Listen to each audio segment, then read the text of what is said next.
My name's Kal Penn. I play Dr. Morgan Desai, who's a psychiatrist, works with Rose, one of Rose's supervisors, bosses.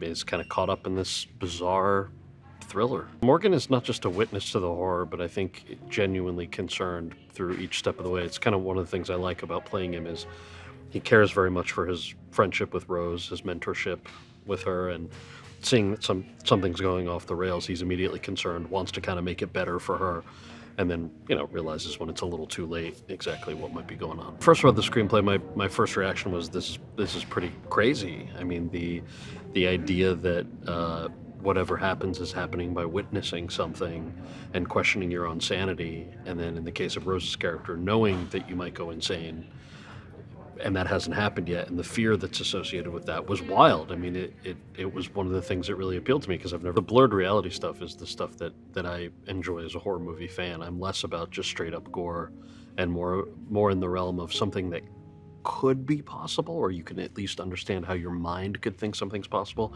even if it's totally far-fetched. The early conversations were just about how everything unravels in the story and who these people are, what the subtext of the story is that he's actually trying to tell, and what makes the characters so unique. And those were actually the questions that I had for him among a whole list. And we started our conversation on Zoom, and by the time 20 minutes had gone by, he had answered all of those just with his pitch, because that's how closely he knew kind of what he wanted to get out of the film. You have characters that really jump out at you, that you're fascinated by, that seem dynamic.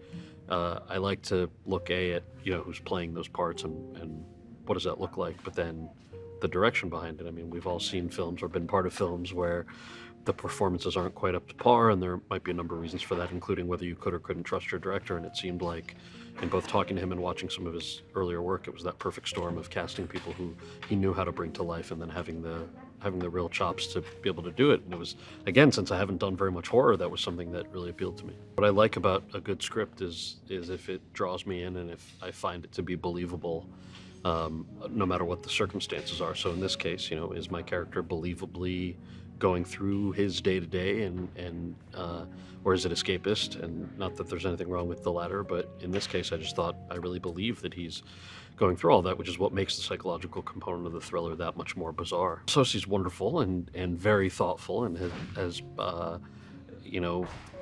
very welcoming. I mean, they've been shooting for about a month and a half before I had the chance to dive in, so I think it would be very easy for any actor to just kind of go through the motions of the day-to-day, but she was incredibly welcoming, talked through all the scenes, offered to run anything, and talk, any advice that she wanted to offer that we could discuss to make the scene a little bit better. It was really special, which is nice.